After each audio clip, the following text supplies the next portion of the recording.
এটা হচ্ছে সুখ দুঃখের সাথী বইয়ের ভূমিকা।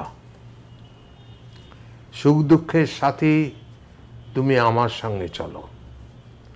বাতাস বইছে বেরিয়ে পড়ার, গাছের কাছে বলো আমার সঙ্গে বেরিয়ে পড়ুক।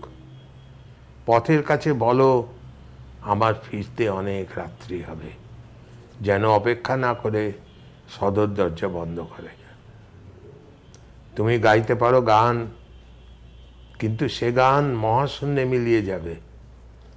তুমি অনেক রূপকথা মাথার মধ্যে বয়ে বেড়াও, কাকে বলবে, শুনবে কারা?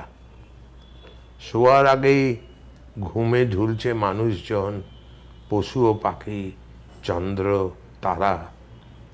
এমনি করেই জীবনভর কত সময় নষ্ট হলো।